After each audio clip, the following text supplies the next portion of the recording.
बिस्मिल्लाहिर्रहमानिर्रहीम। अस्सलाम वालेकुम नाज़रीन, प्रोग्राम आप देख रहे हैं 7 से 8 सना हाशमी के साथ। मुझे उम्मीद है कि आप तमाम लोग खैर खैरियत से होंगे। पाकिस्तान की सियासत में जो ना हो वो कम है, और आजकल जो कुछ हो रहा है उस पे लोग ये भी कहते हैं कि क्या यही कुछ देखना बाकी रह गया था। लेकिन कुछ ऐसे लोग भी हैं पाकिस्तान की सियासत में जो सियासत को खैर बात कह चुके हैं। वो कहते हैं कि अब पाकिस्तान की सियासत में और इस मंजरनामे में वो अपने आप को फिट महसूस नहीं करते, या उनको ऐसा भी लगता है कि पाकिस्तान की सियासत जो है वो शायद जैसे रही है ज़माने भर में, जो पिछले अदवार में रही है, वो अब नहीं है। ये कुछ तस्वीरें आप देख रहे हैं, लेकिन जो मेरी मेहमान शख्सियत है, मैं पहले ज़रा चाह रही थी उनसे आपके तारुफ करवाऊँ। आज जिस शख्सियत को, ये रोकिएगा तस्वीरें, जिस शख्सियत को मैंने दावत दी है, ये पाकिस्तान सियासत और अगर कराची शहर की बात करें तो MQM के नाम से इनका ज़ाहिर एक बड़ी वाबस्तगी रही। फिर पाकिस्तान तहरीक इंसाफ में भी चले गए। 2005 में MQM उस ज़माने की जो थी उसके उम्मीदवार की हैसियत से कराची के बल्दियाती इंतखाबात में हिस्सा लेते हैं। वहाँ से इन्होंने 1 साल जो है टाउन नाजिम की हैसियत से काम किया, और फिर काम करते करते 2 मरतबा जो है MNA तक पहुँचे। 2013 में इंतखाब लड़कर कौमी असम्बली के रुकन भी आखिरी मरतबा मुंतखब हुए। ये इनकी जर्नी है। शख्सियत ऐसी है जब वो बात करते हैं तो अभी स्टूडियो में भी मुझे कह रहे थे ज़्यादा सच मत बुलवाइएगा, लेकिन आज मैंने उनको जहमत इसीलिए दी है कि पाकिस्तान की सियासत उन्होंने करीब से देखी है, पार्लिमान की सियासत को जानते हैं, और अब जो सियासत हो रही है इस पर इनका क्या तबसरा और तज्जिया है। अगर मैं गलती पर नहीं हूँ तो लगभग 5 से 6 साल के बाद पहली मरतबा किसी भी लाइव प्रोग्राम का हिस्सा बनने जा रहे रशीद गोडल। अस्सलाम वालेकुम। कैसे मिजाज हैं आपके? लुकिंग वेरी फ्रेश माशाअल्लाह। सियासत से दूर रहने का असर नजर आ रहा है। सियासत में नौसत बहुत आती है। बशाश माशाल्लाह। अच्छा, मैं अभी आपसे रशीद भाई बात करना शुरू करती हूँ। एक और शख्सियत है जिनके बारे में ये कहा जा रहा है कि वो पाकिस्तान वापस आने वाले हैं, और मेरी उनसे 2 रोज़ पहले बात हो रही थी। एक कुछ खबरें चल रही थी पाकिस्तान के टेलीविजन पर, मुख्तलिफ निजी TV चैनल्स पर। आमिर खान MQM पाकिस्तान का हिस्सा थे, चलाइए वो तस्वीर। वो पाकिस्तान तशरीफ़ लाए, साबिक़ रुकन असम्बली अब्बास जाफरी साहब के घर पर न्याज़ हलीम थी, उसमें वो आए। यहाँ चेमा गोइयाँ शुरू हो गई कि वसीम अख्तर और आमिर खान साहब जो है वो दोबारा सियासत में री एंट्री करने जा रहे हैं। मेरी खुद आमिर खान साहब से काफ़ी देर गुफ्तगू हुई इस सारी तस्वीर के चलने के बाद, और मैंने ये ख्वाहिश का इजहार भी किया था उनसे कि वो TV पर आकर इंटरव्यू दें। तो उन्होंने भी ये कहा कि मैंने सियासत को खैर बात कह दिया है, मैं नहीं चाहता कि मैं सियासत मजीद करूँ, हालात इस तरह के नहीं हैं।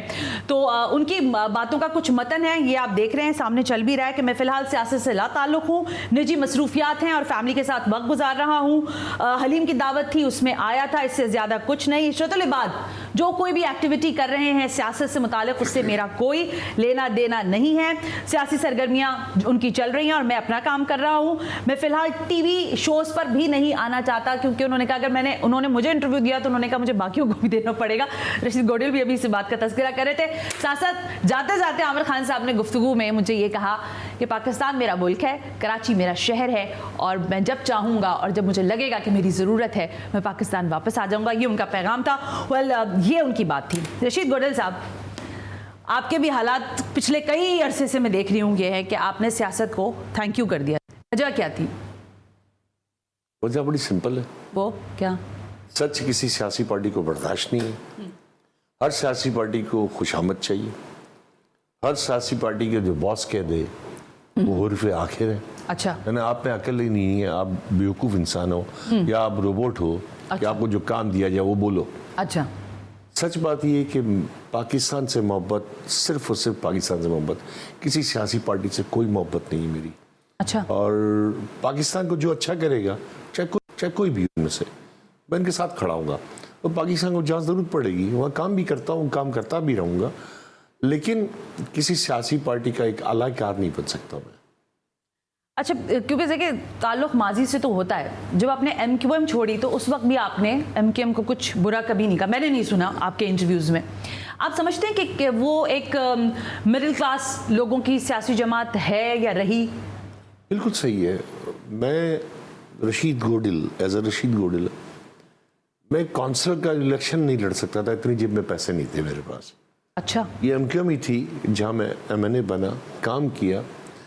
जो स्ट्रक्चर था वो शुरू में अच्छा था, बाद में ये लोग जो भी सिस्टम था कुछ ऐसे काम में पड़ गए जो मेरे जहन से मुताबिक नहीं रखते थे। ठीक हो गया। मैं ना हराम खाता हूँ ना हराम खाने देता हूँ, अल्लाह का शुक्र, अल्लाह का एहसान है, सियासत मेरा ब्रेड एंड बटर नहीं था कि मेरा घर इससे चलता था। ठीक है। अल्हम्दुलिल्लाह। और आज भी मैं काम करता हूँ, अपने घर के लिए रोज़ी कमाता हूँ, लेकिन मुल्क के लिए आज भी इतनी मोहब्बत है और शहर के लिए तो बहुत है। बहुत कोशिश करता हूँ कि शहर में कोई अच्छे काम हो जाए, लेकिन जितनी मेरी कैपेसिटी है उतना ही कर सकता हूँ। अच्छा, ये तो ज़ाहिर है बहुत पुरानी बात है एमकेएम की। फिर अभी आप, हमने देखा फिर आप पाकिस्तान तहरीक इंसाफ में आए और खान के साथ कुछ तस्वीरें वगैरह भी आपकी चलना शुरू हुई। कहा जाता है कोई ख़ास लॉबी थी, उसने रशीद गोडेल को आगे नहीं आने दिया। क्या यही बात थी या आपने खुद कहा कि थैंक यू, मैं नहीं चल सकता? बिल्कुल सही कहा आपने, आपकी सही इन्फॉर्मेशन सही है। मुझे बहुत से लोगों ने अप्रोच की कि पीटीआई में शामिल हो जाओ। ठीक है। अलवी साहब मेरे घर पे, अली जदी मेरे घर पे, इमरान उस्मान मेरे घर पे आते थे। मैं चलो भागो इधर से, ऐसे ही बोलता था, भागो इधर से, मेरा काम नहीं है, मुझे कुछ नहीं करना। फिर बच्चों ने कहा कि पीटीआई में शामिल हो जाए, तो अच्छा, आपके बच्चों ने कहा? मेरे बच्चों ने कहा। ठीक है। तो यंगस्टर्स है ना वो सारे, यंगस्टर्स थे, हाँ। सब दीवाने थे जी, जी। खान साहब के, और शामिल हो गया। तो एक यहाँ पे इनका तो ठेकेदारी कहूँगा, जो सिंध की जो टीम थी, अच्छा। ठेकेदार अच्छा, या कब्जा ग्रुप ओके। कहूँगा, ये 3-4 ग्रुप थे इनमें। जब मैं आया तो मैं senior vice president Karachi cabinet का बना, लेकिन वहाँ भी सच बोला तो लोगों को बुरा लगा, और फिर वो कराची कैबिनेट डिसॉल्व की। उसके बाद मुझे नहीं बिठाया गया, तो मैंने बताया अल्लाह का शुक्र है कि ये लोग सुधरना ही नहीं चाहते। पीटीआई सिंध की पार्टी जो थी, वो अल्लाह माफ़ करे, जिसको अपनी इज्जत ना करानी हो ना, वो पीटीआई में जाता, क्योंकि खुशामद चाहिए थी इनको। अच्छा। इतनी खुशामद। और याद करें, खान को भी खुशामद पसंद है? खान 5 साल मेरे साथ असेंबली मेंबर रहा मेरे साथ। बिल्कुल ठीक है। खान असल में थोड़ा सा एरोगेंट है, एरोगेंट है, ओके। और कान का कच्चा है। इसकी मिसाल दूंगा कि जब धरना था, उस वक्त जब धरना दे रहे थे, तो मैं रोज़ खाना पहुंचाता था उस धरने में। तारू कादरी और खान साहब का धरना था, खाना पहुंचाता था। तो उस वक्त मरहूम रहमान मलिक ने एक टीम बनाई थी। हाँ। मैं पार्लियामान लीडर था। जी जी जी। मुझे फ़ोन किया कि आज खान साहब के पास जाना, मनाना है कि धरना ख़त्म हो जाए। ठीक हो गया। शाम को खान साहब ने कराची के लिए कुछ अल्फाज बोले जो मुझे अच्छे नहीं लगे। मैंने कीड़े बोला, मकोड़े। पता नहीं क्या क्या बोला, मुझे याद नहीं है, ना मैं याद रखना चाहता हूँ। तो मैंने रहमान मलिक से कहा, यार मैं तो नहीं आ सकता, क्योंकि ये अल्फाज के बाद मैं उधर जाऊं तो अच्छा लगेगा। और कराची से आप रिप्रेजेंट करते हैं। डेफिनेटली मेरा शहर है, एमएनए आप यहाँ से। मेरा शहर है, मेरा सूबा है, मेरा मुल्क है, सब कुछ है, लेकिन मेरी इमीडिएट जो फैक्शन है या बिल्कुल अटैचमेंट है, वो मेरे शहर के साथ है, और हर वक्त अपने इलाके का अपने ख्याल रखता है। तो रहमान मलिक ने कहा कि मैं, अच्छा गोडल ये 10 बजे फिर बात करेगा ना, तो मैं समझा दूंगा। तो फिर से वाकई 10 बजे सही बोला। हमारे 12:30 बजे जाना था, 11:45 बजे इनके एक नाम नहीं लूँगा, वो भी मेरे मोहतरम दोस्त है, कान में कुछ कहा, तो खान साहब ने फिर ब्लास्ट किया कराची के बारे में। तो मैंने मलिक साहब से कहा, मलिक साहब मुश्किल है आना। असल मसला क्या होता है कि लीडरशिप जो होती है उसका टॉलरेंस लेवल बहुत ही अच्छा होना चाहिए, छोटी छोटी बात पे रिएक्ट ना करें, और अगर कुछ बोलना भी है तो 3rd टियर से बुलवाए, 2nd टियर से माफ़ी मंगवा ले, 1st टियर से पेशअप करा ले। ये तरीका है सियासत का। गुड कॉप बैड कॉप बन के आपने लोगों के साथ करना होता है। Different thing, different scenario. आप लीडर हो पार्टी के, ठीक है, आपका असिस्टेंट ये है, उसके नीचे वो है, मैं समझ गई। तो 3rd टियर से बुलवा, जो ऐसी बात बुलवानी हो ताकि वो डाइल्यूट करने में आसानी हो, तो फिर रिएक्शन पता चलेगा, तो ये माफी मांग ले। बिल्कुल ठीक है, तरीका है ना। लेकिन ऐसी बात ना करो जो मेरे मुल्क के लोगों का दिल आजारी हो। दुरुस्त बात है। मैं नहीं किया था। इसके बाद मैं पार्टी में शामिल हुआ था। एक साहब ने कहा कि ये मेरे थ्रू पार्टी में शामिल नहीं हुआ तो मैं पार्टी की दहलीज में कोई सीट लेने नहीं दूंगा। और वो कौन था? इधर ही कहीं था, मिनिस्टर बना था, मैं नाम नहीं लेता। अच्छा, हाँ, और इससे सच करके दिखाया, क्योंकि इनके राब्ते बेचारे के बहुत सारे लोगों से थे, तो जहाँ से कुछ सिस्टम चलता है वहाँ से भी थे इनके। हाँ, तो मैं तो अल्लाह का शुक्र अदा करता हूँ कि मुझे सीट नहीं दी। हालांकि खान ने प्रॉमिस किया था, मुझे सीट नहीं दी। मैं इस्लामाबाद से आया ही कराची में फॉर्म भरने के लिए आया था, और जब फॉर्म लेके बाहर निकला तो मुझे बोला गया कि इस सीट से तो खान साहब लड़ रहे। मैंने भैया, लेकिन मैं एक बात जानता हूँ कि पाकिस्तान को मजबूत अगर होना है ना, तो सियासी पार्टी के वर्कर्स को, इस आवाम को अपनी आवाज़ उठानी पड़ेगी। अच्छा, आवाज़ क्यों उठानी पड़ेगी? सपोज कोई लीडर उल्टी सीधी बात करता है, आप उसके मज़ारे नहीं हो, आप उसके नौकर नहीं हो, या आपको खरीदा हुआ नहीं है, ठीक है, आप पॉलिसी से इख्तलाफ कर सकते हो, करना चाहिए। ठीक है। लेकिन सियासी पार्टियों में ये फिरौनियत है, बहुत सारी पार्टियों में, आप जिसकी बात करोगे तकरीबन सब में है कि वो जो बोल दें वो पत्थर की लकीर है। ठीक है, उनके आगे कोई सवाल नहीं करता ना, सब यस मैन बन जाते। अगर आप सवाल करते हो तो आप खड़े लाइन लग जाते हो उस पार्टी के अंदर। ठीक है, तो वैसे मैं आपसे पूछ रही हूँ क्योंकि अब तो ज़ाहिर है पाकिस्तान तहरीक इंसाफ के भी हालात ज़रा मुख्तलिफ ही हैं। स्ट्रॉन्गेस्ट लॉबी जो हमें भी पता है, हम टेलीविजन पे प्रोग्राम्स करते थे, बराह रास्त मैंने सवाल किए हैं, अली जैदी से सवाल किया, इमरान इस्माइल से सवाल किया, आपको कौन सी लॉबी थी जो रोक रही थी? इन दोनों की काफ़ी स्ट्रॉन्ग लॉबी कही जाती है, आरिफ अलवी की भी नहीं चलती थी इन दोनों के बीच में। बिल्कुल सही कर रहे हो। तो कौन था आपको रोकने वाला? कौन? दोनों थे। हाँ? दोनों ने रोका। हाँ, एक मीठी बातें करता था, एक पीछे बातें करता था। दोनों दोस्त थे मेरे, दोनों दोस्त थे, लेकिन सच बात करने में कोई बुराई नहीं। बिल्कुल ठीक बात है, हमने खुद उनसे बराह रास्त पूछा है। मैं आपको ये बताया, 2018 के जब इलेक्शन हो रहे थे ना, तो याद करो आप, इंसाफ हाउस पे हंगामा हुआ था। क्यों हुआ था? क्यों हुआ था आपको नहीं पता? आप बताएं। सारा जो पैनल बैठा हुआ था, वो आप इंटरव्यू देने जाओ तो बोलेगा हाँ इतना खर्चा होता है, तो कितना आप निकालोगे? आपने बोला 10 लाख रुपए। 10 लाख में कहाँ इलेक्शन हो? आपने बोला चंदा करके होगा। तो उन्होंने टिकट ही दिए थे, पैसे वालों को दिए थे। तो जहाँ क्राइटेरिया यह हो कि पैसे वाला है, एक तंजीम से आप आए जहां पर आप कहते हैं कि मुझे टिकट देने वाली वो जमात थी और मेरे पास पैसे नहीं थे, उन्होंने मुझे एमएनए बनाया, और एक ऐसी जमात में आप गए जहां पर पैसे वालों को टिकट दिया जाता है। मैंने दोनों में तफरीक है ना काफी बड़ी। एमक्यूएम की आज तक बुराई की है ना, पीटीआई की बुराई की। पीटीआई के कुछ लोग थे, उन्होंने भीड़ बना दी थी, जमात नहीं बनाया था। अच्छी बात है। अच्छा रशीद गुलेल साहब, काफ़ी सारे मेरे पास आपके लिए, ज़ाहिर है आप इतने अरसे बाद हमारे रूबरू हैं, लाइव हैं, तो बहुत सारे सवालात आपसे मुझे करने, लेकिन इस वक्त जब आपसे मैं बात कर रही हूँ, मैं जानती हूँ कि आपके माशाल्लाह दोस्त अहबाब का हल्का बहुत बड़ा है, और उसमें जो सियासी दोस्त हैं आपके, शाहिद खाकान अब्बासी साहब हैं, मिफ्ता इस्माइल साहब हैं, एक फ़ोन कॉल की दूरी पर होते हैं आपसे बहुत सारे और लोग भी। इन्होंने सियासी जमात बनाई है, आपको इन्होंने अप्रोच किया? इत्तफाक किया तो मिफ्ता तो मेरा दोराजी कम्युनिटी का है, तो हम अक्सर दावतों में मिलते हैं। जी। बहुत दफ़ा किया। अच्छा। तो मैंने इससे यही कहा कि भाई तुम्हारा क्या बोलते हैं, पॉइंट्स ऑफ एक्शन क्या है, विजन क्या है आपका, और आप क्या सोच के बना रहे हो। तो मिफ्ता ने बोला था मैं आऊँगा घर पे, लेके मैंने मिफ्ता से कहा कि मेरा अभी फ़िलहाल तो कोई, आपको गाइडलाइन चाहिए पाकिस्तान की बेहतरी के लिए, सिर्फ पाकिस्तान की बेहतरी के लिए मैं दे दूँगा। कोई भी सियासी पार्टी अगर मुझसे अप्रोच करती है कि भाई कुछ ये इस मामले को किस तरह देखेंगे, आजकल मसला है हमारी मईशत का, तो मईशत को जो बातें करते हैं, तो कभी आप उनको बुला लेना, यूनुस डागा को और मोहम्मद अली को बुला लेना। एक दफ़ा हम दावत में बैठे हुए थे, दोनों बातें कर रहे थे कि पीटीआई के ज़माने में आईपीपी पे कोई इंक्वायरी बैठी थी, नदीम बाबर, नदीम बाबर। तो नदीम बाबर ने इंक्वायरी खोली थी, तो आईपीपी वाले डर रहे थे कि हम जेल जाएंगे और इतने पैसे भरने पड़ेंगे, और अचानक यू टर्न हुआ और कुछ ऐसा एग्रीमेंट, सारी चीजें हश हश कर दी गई। हाँ, तो आप देख लें नदीम बाबर का ताल्लुक कौन से सेक्टर से, क्या करते हैं वो साहब। तो अगर मेरा कॉन्फ्लिक्ट ऑफ इंटरेस्ट होगा तो डेफिनेटली मैं कुछ ना कुछ टिल्ट करूंगा, लेकिन मुल्क से गद्दारी है वो। लेकिन रशीद गुलेल साहब, जैसे कहते हैं ना, प्रिसाइजली मैं ये पूछना चाह रही हूँ कि मिफ्ता इस्माइल साहब ने और शाहिद खाकान अब्बासी ने जब ये पार्टी बनाई, आपने कहा, उन्होंने आपको अप्रोच किया, आपने कहा कि ज़रूरत होगी गाइडलाइंस की तो मैं दूंगा, लेकिन पार्टी का हिस्सा नहीं बनूंगा। अब मेरा सवाल ज़रा सा मुख्तलिफ है।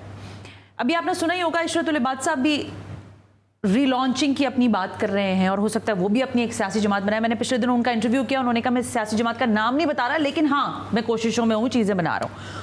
सवाल ज़रा मुख्तलिफ यूँ है कि ये जो छोटी बड़ी जैसी भी हैं सियासी जमातें जो नई बन रही हैं, इसको बनाने के या इसके आने का सामने आपको क्या मकसद नजर आता है? क्योंकि बड़ी एंटिटीज तो मौजूद है ना। हर आदमी को हक है ना अपनी आवाज़ उठाने का, हर आदमी को हक है अपनी पार्टी बनाने का। मेरा आइन इसको इजाज़त देता है, तो मैं कौन होता बोलने वाला। लेकिन पीछे क्या मकसद है, पीछे कौन लोग हैं, वो मेन हाउ यू सी, आपका विजन बहुत बड़ा है रशीद गोडेल, आप इतने छोटे से कैनवस पे चीज़ों को नहीं देखते हैं। आई टोटली अंडरस्टैंड, और मैंने आपकी स्पीचेस भी सुनी है और सारी दुनिया ने देखी हुई हैं। आप एक ब्रॉडर एस्पेक्ट में चीज़ों को देखते हैं। आप भी क्या इतने नैरो देख रहे हैं कि हाँ जी सियासी जमातों का आईनी हक है हर आदमी का वो सियासी जमात बना ले, या आपको इसका स्पेक्ट्रम कुछ और नजर आता है? बस इतना कहूँगा कि उनका हक है, बाकी पीछे कौन कौन है, किसका हक है? मतलब इनका हक है, वहाँ पीपल पाकिस्तान का हक है, लीडरों का हक है। अच्छा। मतलब ये आपके कैमरामैन भी कल कैमरामैन की जमात बना ले, अच्छा, ओके, आप चलिए। एंकर की जमात बना लो, अच्छा। तो आपका हक है ना। मैं कौन होता हूँ? अच्छा, एक लेकिन सवाल। पीछे क्या लेट मी मकसद रीफ्रेज है? The question. क्या पाकिस्तान पीपल्स पार्टी, MQM, पाकिस्तान तहरीक इंसाफ, मुस्लिम लीग नवाज, जमात इस्लामी को मैं इसमें नहीं गिन रही और JUIF को भी नहीं ला रही, क्या ये एलिमिनेट हो सकती हैं और इनकी जगह ये सारी छोटी मानदार जमातें उनकी जगह रिफिल कर पाएंगी? आपको लगता है ऐसा मुस्तकबिल में? इस पाकिस्तान में बहुत कुछ हो सकता है। It's that kind of the making. बहुत कुछ हो सकता है ये पाकिस्तान। उसी चीज की तैयारी है। देखिए, पार्टियां बनती हैं, पार्टियां टूटती हैं, तो बहुत सारे अवामिल होते हैं, एक मसला नहीं होता। ठीक है, तो वो अवामिल को लाने वाला कौन, इनको चलाने वाला कौन, मुझसे बेहतर जानती हो आप। रशीद गोडेल साहब, एक ब्रेक ले लूं आपकी इजाजत से? ब्रेक ले रही हूँ। ब्रेक से वापस आते हैं तो ज़ाहिर है हम जानते हैं, हम कहते नहीं हैं, ये सब कुछ जानते हैं लेकिन कहना नहीं चाहते, तो कहेगा कौन? मुल्क की बेहतरी के लिए सबका विजन क्लियर है लेकिन कोई बात करने को तैयार नहीं है। एक इदारा जो कि अफवाज पाकिस्तान का है, और वहाँ से हमें ये खबरें जब मौसूल होती हैं कि वो एक बेहतर अमल के ज़रिए पाकिस्तान की समत को दुरुस्त करना चाहते हैं और अपने ही इदारे के लिए एहतसाब का अमल शुरू कर रहे हैं, तो इस मामले को रशीद गोडेल किस नज़र से देखते हैं और इसके क्या नताइज देखते हैं वो पाकिस्तान की सियासत और ज़ाहिर पाकिस्तान के मुस्तकबिल पर, इस ब्रेक के बाद।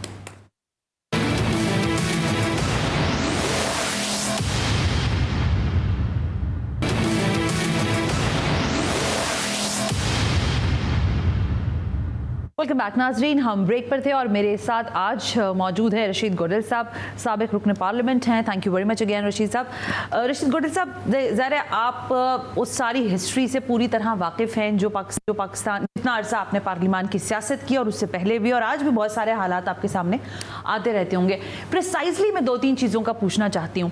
एक तो ज़रा सा ये बताइए कि अभी आपने सुना ही होगा कि फ़ौज की जानिब से जनरल फैज़ हमीद के ख़िलाफ़ जो ज़ाहिर कोर्ट मार्शल और फिर सारी जो चीज़ें उनकी सामने आ रही हैं वो तो एक ख़ास हाउसिंग स्कीम के हवाले से आ रही हैं, लेकिन आप समझते हैं कि इसके अलावा भी सियासत में जो अमल दखल की बातें हो रही हैं उसको स्टॉप लगाने के लिए ये एक अच्छा अमल है अफवाज की जानिब से? अप्रिशिएट करना चाहिए कि फौज का एहतसाबी निज़ाम है कोर्ट मार्शल जी, तो अगर वो किसी ऑफिसर के खिलाफ इंक्वायरी करते हैं तो मुझे आपको तो बिल्कुल खुश होना चाहिए। बिल्कुल दुरुस्त है कि इनका एहतसाबी निज़ाम तो है। क्या पार्लियामेंट में ऐसा निज़ाम है? क्यों नहीं होना चाहिए? आपके यहाँ कमेटीज तो हैं बहुत सारी, जो पार्लियामेंट की कमेटी होती है वो क्या करती हैं? वो कमेटी क्या बोलते, गुफ्तन, नशिस्तन, बर्खास्तन। अच्छा, तो अक्सर पार्लियामेंट की कमेटी में लोगों को मालूम भी नहीं होता, आते हैं, हाजिरी लगाते हैं, बैठे होते हैं, कुछ सवाल भी नहीं करते। मैं पब्लिक अकाउंट्स कमेटी में था जी और फाइनेंस कमेटी में था, मेरा सब्जेक्ट है वो। तो जो पब्लिक अकाउंट्स कमेटी में बैठता होता था तो बाज़ औक़ात कराची के 1-2 बिजनेसमैन से कोई रब्ता करता था उसी वक्त जब मैं सवाल जवाब करता था कि यार ये रिकवरी कराओ, नेप से मंगाओ पैसे, इनसे लो। तो मुझे मैसेज आता है यार रशीद भाई हल्का हाथ रख दो। तो आप सच बोलो ना, इस मुल्क के लिए बोलो ना, अपने बच्चों के मुस्तकबिल के लिए सच बोलो ना। अगर आपने भी पैसे कमाने हैं तो फिर आप कोई कारोबार कर लो। सही बात है, फिर सियासत ना करें। हाँ, बहुत सारे लोग सियासत में आते ही हैं इसीलिए कि सच्चा कारोबार कोई नहीं उनके लिए। भाई सियासत में देखें ना रशीद साहब, आपको क्या नहीं मिलता? प्रोटोकॉल्स आपको मिलते हैं, इज्जत आपको मिलती है, पैसा एक फोन कॉल पे आता है। किसने बोला प्रोटोकॉल मिलता है? नहीं मिलता। ये जो गाड़ियां लेके आगे पीछे फिरते होते हैं, MNA को तो गाड़ी नहीं मिलती। अच्छा, सेनेटर को गाड़ी नहीं मिलती जब तक कमेटी के चेयरमैन ना हो। वो गाड़ी भी इसीलिए मिलती है कि इस्लामाबाद की हुदूद में होगे और इस्लामाबाद की हुदूद में कमेटी की मीटिंग के लिए आने जाने के लिए जी। उस शहर से बाहर के लिए आपको परमिशन लेनी पड़ती। कितने लोग परमिशन लेते हैं? और हमारा मुल्क क्या इतना पैसे वाला है कि वो सेक्रेटरी भी लैंड क्रूजर में घूम रहा है, फॉर्च्यूनर में घूम रहे हैं, मिनिस्टर घूम रहे हैं गवर्नमेंट की गाड़ियों में। और आप गरीब मुल्क हैं और और आपकी आप मईशत $1 बिलियन के भीख मांगते हो। भीख मांगते हैं आप। मतलब शर्म अपने अमल पे आनी चाहिए ना। हाँ। अच्छा रशीद साहब, ज़रा पता नहीं आप इस सवाल को कैसे आगे देखें या कंसीव करें, लेकिन जनरल फैज़ हमीद के हवाले से मैं एक सवाल आपसे पूछना चाहूँगी। क्या जिस वक्त धरना हो रहा था, आप कह रहे हैं आप खाना लेके जा रहे हैं, रहमान मलिक आपसे कोऑर्डिनेट कर रहे हैं, बाकी सब कुछ हो रहा है, तो मेरे जहन में एक सवाल आ रहा था कि उस वक्त आपके इल्म में था कि इस पूरी साइकिल के पीछे, यानी खान की लॉन्चिंग, खान का धरना, फिर खान की 2018 के अंदर एंट्री, इस सब के पीछे जनरल फैज़ साहब का हाथ, या आपको लगता है वहाँ से उस पावर कॉरिडोर ने भी कहीं ना कहीं फैसिलिटेट किया? तो पाकिस्तान अवाम से सर्वे करा लें, आपको पाकिस्तान अवाम खुद बता दें। What you have the feeling on? देखो, मैं कहता हूँ अगर जनरल फैज़ का कोर्ट मार्शल कर रही है आर्मी की एहतसाबी जो भी सिस्टम है, तो हमें उन पे छोड़ देना चाहिए, वो फैक्ट फाइंडिंग कर रहे हैं। सियासत में अमल दखल पर भी होना चाहिए ना बात। बिल्कुल, सियासत में अमल दखल तो हर जगह होता है। हर जगह होता है? हाँ, लेकिन मेरी इंडिया में होता है? जी बिल्कुल होता है। वहाँ के आर्मी चीफ का नाम लोगों को बड़ी मुश्किल से याद होता है। कुछ भी कहीं भी मतलब ISI के चीफ का नाम हम ऐसे लेते हैं जैसे सारी दुनिया को पता है, उनके आपको रॉ के चीफ का नाम भी लोगों को याद नहीं रहता। कुछ हद तक है ना वहाँ पे भी, तो कुछ हद तक देखिए, फौज कोई बाहर की, पाकिस्तान को डराने के लिए, दुनिया से उनका कोई लेना देना नहीं है। फौज क्या पाकिस्तान की नहीं है? बिल्कुल है। अब दुनिया का एक यूनिवर्सल फार्मूला है, रशिया टूटा था, रशिया के पास फौज नहीं थी, एटॉमिक आर्सेनल्स नहीं थे, वहाँ ब्रेड एंड बटर का मसला पैदा किया गया था, और दो चीज़ें की गई थी कि जिस बंदे को आगे बढ़ाया गया था उसको एक टारगेट दिया गया था कि राइट जॉब पे रॉन्ग बंदा बैठाओ। पिछले कई सालों से पाकिस्तान में फौज पे कीचड़ उछाला जा रहा है, उछाल जा रहा है ना, अदलिया पे कीचड़ उछाला जा रहा है। तो ये दोनों इदारों को बदनाम करने के पीछे कोई ना कोई तो कारफरमा है ना। देखिए, हम छोटे थे तो अमेरिका का हाथ है, आप कहना चाह रहे हैं? अमेरिका का हाथ है? मैंने नहीं कहा अमेरिका का। किसका हाथ है? मैं अमेरिका का नहीं कह रहा हूँ। देखो, अमेरिका हर चीज का मलबा तो हम उन पे डाल देते ना। ये बिल्कुल गलत है। आप बताओ मुझे कि अमेरिका आपको USAID के प्रोग्राम के तहत कितने प्रोग्राम्स देता है? देखो, एक आदमी से आप ले रहे हो और बुरा भी उन्हीं को कह रहे हो, बुरा भी गाली भी उनको बोल रहे हो। भाई, आप पाकिस्तान हो, आप अपने आप को पाकिस्तान समझो, ठीक है? आप पाकिस्तान हो, सोचो कि मेरे लिए अमेरिका से भी दोस्ती रखनी, दूसरे मुल्कों से भी दोस्ती रखनी। मैं हमेशा बोलता हूँ कि America is a land of opportunity. सही बात। क्यों कहता हूँ? वहाँ पे आप चली जाओ, 5-10 साल के बाद आपका ग्रीन कार्ड हो जाएगा, 10 साल के बाद पासपोर्ट हो जाएगा। वो वैल्यू करते हैं ना, इंसान की वैल्यू करता है वो मुल्क। ठीक बात है, इंसान की वैल्यू। और हमारे यहाँ तो हर सियासी पार्टी ये अमेरिका ने किया है, ये अमेरिका, बट तुमने क्या किया है? नहीं तो अब तुमने अभी अपने जो आप मुल्क बात के कह लिए क्या रहे थे अच्छा ना कर? कि रशिया के टूटने का अमल और ये सारी जो आप बात कह रहे थे, तो आप कह रहे हैं, आप क्या समझ रहे हैं कि इस वक्त ये जो इदारों के टकराव का किया जा रहा है, कौन कर रहा है? देखिए, हमें इदारों की इज्जत करनी चाहिए। ठीक है, बिल्कुल करनी चाहिए। अगर इदारों का किसी कोई जगह पे गलत फैसला भी हो तो मेरे पास फौरन में वहाँ जाके बात करूँ। ठीक है। पब्लिक के जलसे में ना बोल दूं कि ये अमेरिका ने किया है तो ये उसने किया है तो ये उसने किया। मेरे मुल्क के ताल्लुकात हर मुल्क से अच्छे होने चाहिए। मेरा मुल्क फर्स्ट। परवेज मुशर्रफ की मैं इज्जत क्यों करता हूँ कि वो हमेशा कहते हैं पाकिस्तान कम फर्स्ट। ठीक है। और पाकिस्तान की ब्रांड्स बनाओ। आज अगर 20 साल पहले पाकिस्तान की मुख्तलिफ ब्रांड्स बनी होती, हमारे एक्सपोर्ट का लेवल क्या होता? कैदी नंबर 804 वापस आएंगे जेल से बाहर? ये कोर्ट फैसला करेगी, मैं कौन होता हूँ? आपको लगता है जिस तरह के केसेस उन पर चल रहे हैं, जो इस वक्त सिनेरियो है पाकिस्तान की सियासत का, उसमें उनकी स्पेस बनती है, आपको लगता है? मुझे तो नहीं लगता कि अच्छा। इनको दोबारा प्राइम मिनिस्टर बनाया जाएगा या इस प्रोसेस में जाए, मुझे नहीं लगता। आपको नहीं लगता? मुझे नहीं लगता। हालांकि इमरान से मेरी दोस्ती भी है खान से, लेकिन मुझे नहीं लगता, दिल से पूछो तो मुझे नहीं लगता कि उसको स्पेस मिलेगी as a prime minister of Pakistan. अच्छा, स्पेस नहीं मिलेगी। अच्छा, जरा थोड़ी सी मैं डिफरेंट और पब्लिक बहुत इसके साथ है आज भी। हाँ, नो डाउट। केपी के जाओ, बिल्कुल ठीक है। नॉट ओनली द केपी के, आप कराची में भी बहुत सारी पाकिस्तानी, हाँ, इसके अलावा सुनना पसंद नहीं करते। लेकिन क्या मसले थे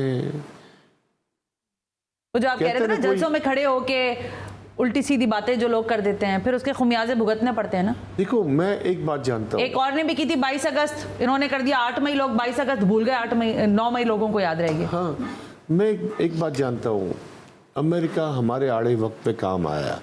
हमारे बच्चे स्कॉलरशिप पे जाते हैं, सही बात है, कनाडा जाते हैं, यूरोप जाते हैं।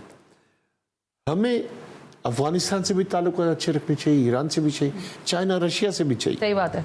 मैं कहता हूँ मुल्क की प्रायोरिटी फर्स्ट होनी चाहिए। Absolutely right. अच्छा जरा अभी आपने पब्लिक अकाउंट्स कमेटी का नाम लिया और मेरे इल्म में भी है कि मुख्तलिफ और कमेटीज़ के आप मेंबर भी थे बाज़ जगह पर। ज़रा ये बताएं कि IPPs का जो इशू चल रहा है इस वक्त, गौहर एजाज साहब केयर टेकर में थे जब तक इतनी आवाज़ नहीं थी, आई एम रियली सॉरी, लेकिन जब से वो हटे हैं उसके बाद उनको सारे मामलात याद आ रहे हैं, वो पेपर भी लेकर आ रहे हैं और वो बता भी रहे हैं कि IPPs के साथ आपने ऐसे मुआहदे किए। आपके नज़रिए के मुताबिक पाकिस्तान में इस वक्त IPPs का इशू है क्या, और क्या जो अभी तक नैरेटिव हुकूमत ले रही है इसके बाद ये विड्रॉ कर जाएंगे या नहीं, या ये सिर्फ लिप सर्विस है? देखिए, अल्लाह करे कि IPPs से एग्रीमेंट को रिवाइज किया जाए। अच्छा ओके। क्योंकि कैपेसिटी चार्जेस के नाम पे गरीब पे खून निचोड़ा जा रहा है।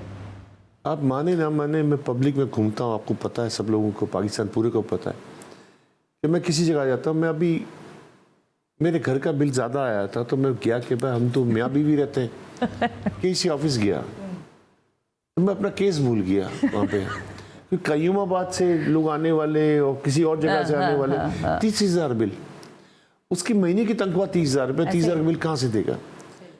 तो मैं तो कहता हूँ कराची वालों, किकबैक्स हैं IPPs के अंदर, आपको लगता है? होंगी, डेफिनेटली होंगी। अच्छा, इसमें कोई दो राय नहीं है, होंगी, लेकिन कोई सही ईमानदार आदमी है जिसकी खुद की IPP ना हो, वो इंक्वायरी करे इसकी, ठीक है ना? आप देखो, एक आदमी का आप खून निचोड़ रहे हो इलेक्ट्रिसिटी की मद में।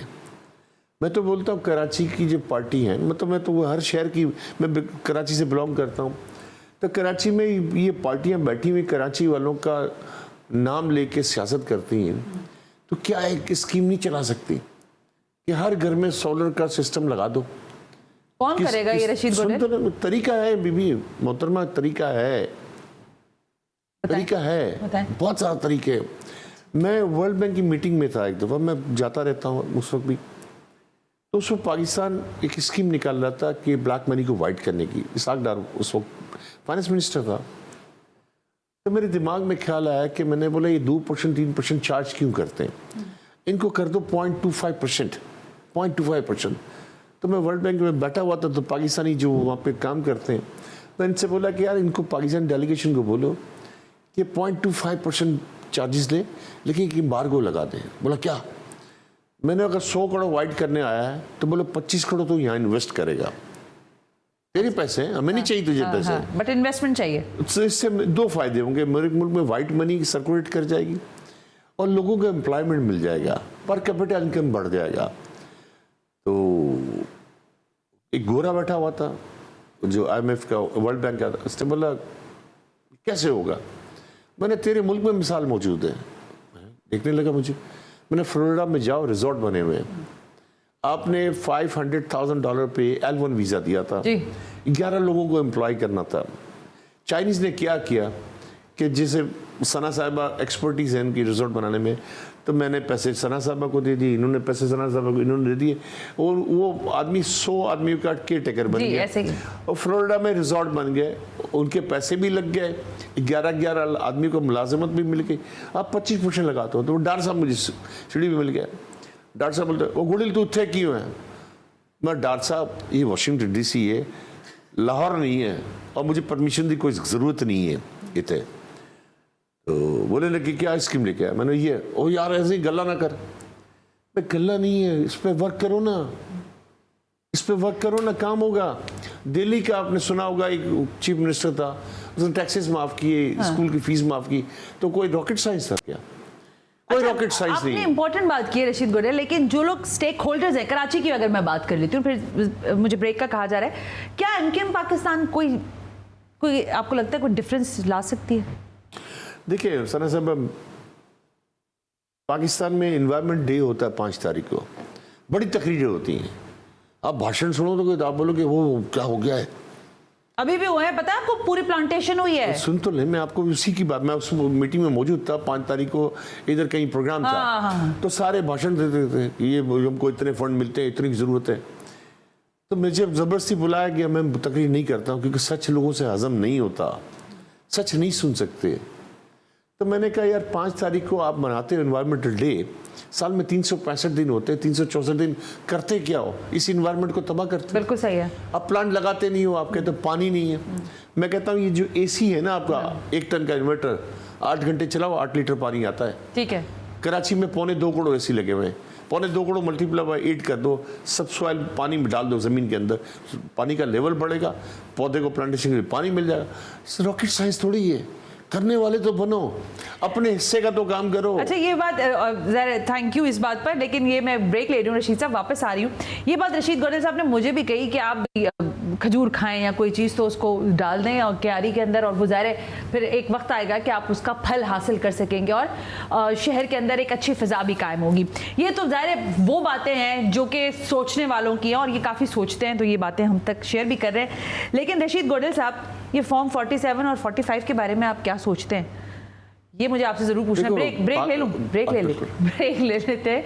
फॉर्म 45 सही है कि 47 सही है, और 1947 के बाद फॉर्म 47 तक हम पहुंचे कैसे हैं? इस ब्रेक के बाद।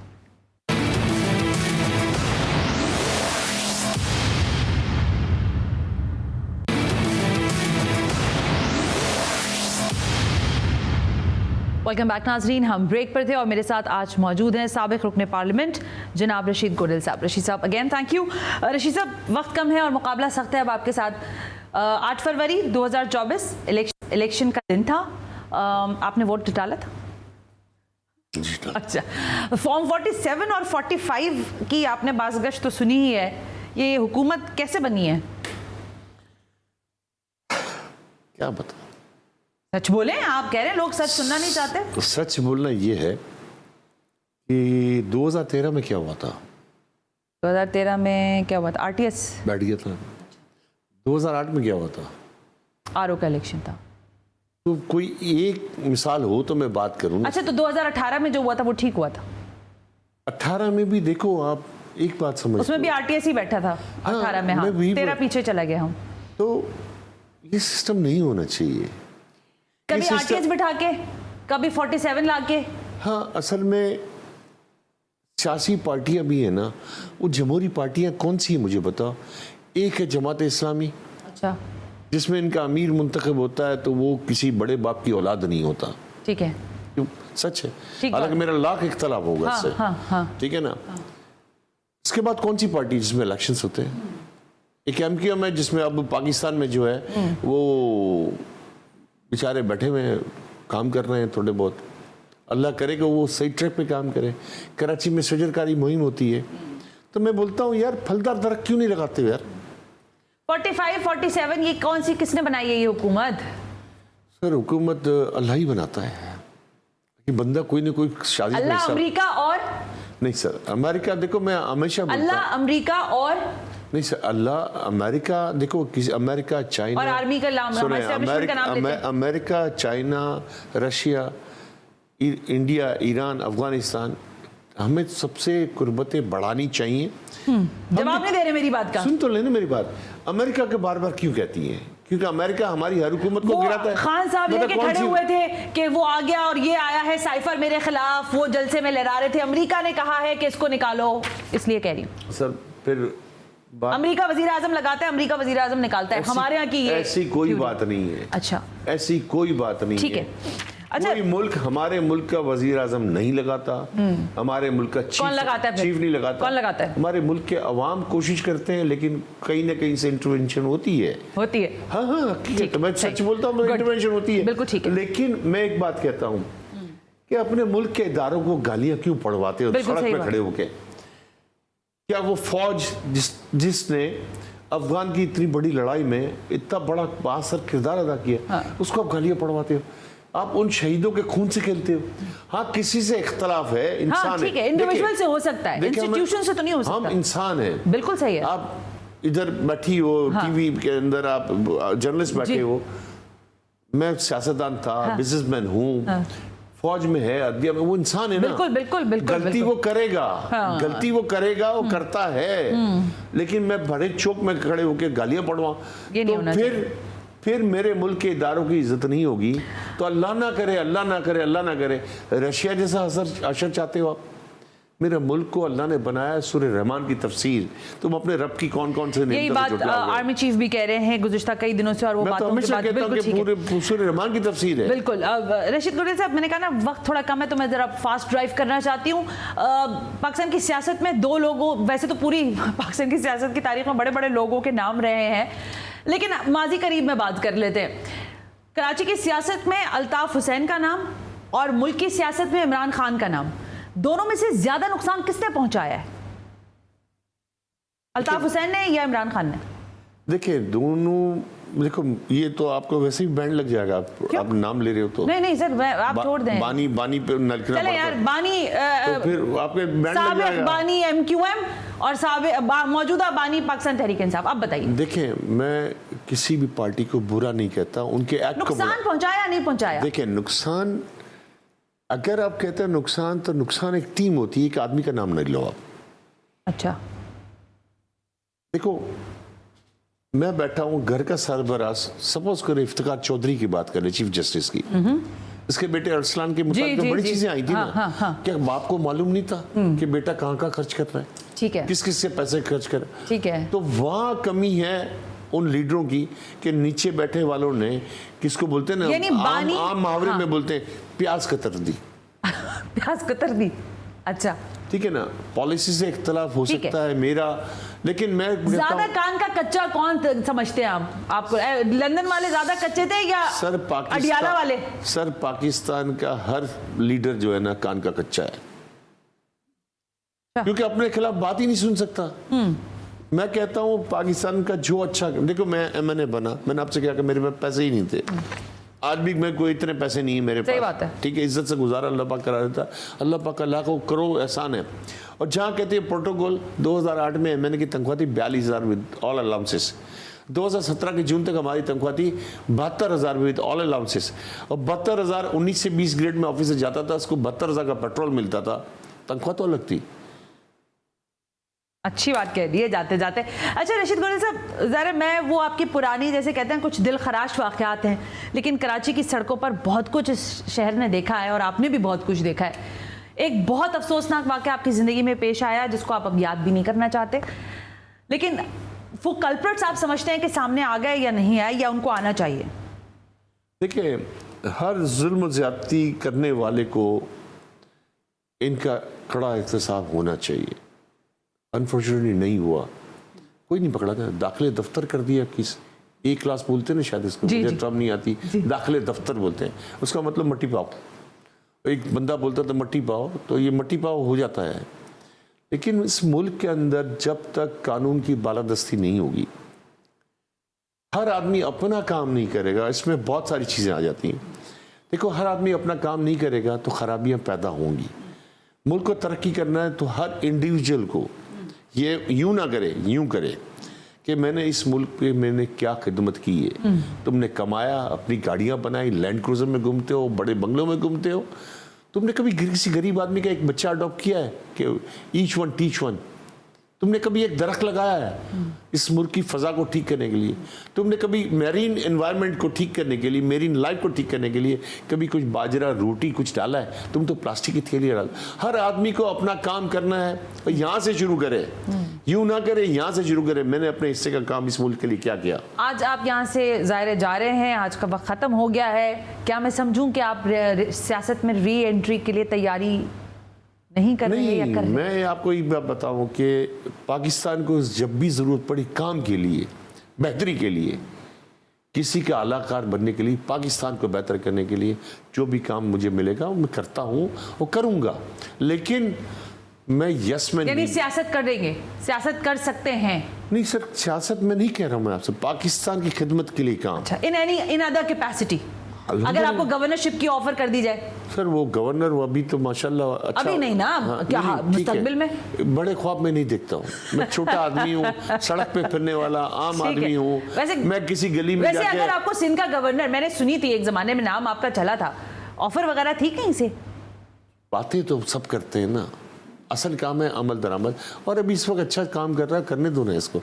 हर आदमी दूसरे का अच्छे काम पे टांगे खींचता है, नहीं खींचना चाहिए। Well, thank you very much Rashid Godal, thank you. आज हमारे साथ गुफ्तगू कर रहे थे और मुझे उम्मीद है कि आज आपने इनकी गुफ्तगू से वो बहुत तो निकाले ही होंगे, लेकिन कुछ जो गुप्त चीज़ें हैं उसको भी तलाश कीजिएगा। आज इन्होंने जो जवाब दिए आज के प्रोग्राम से। सना हाशमी को इजाज़त दीजिए, अल्लाह हाफिज़।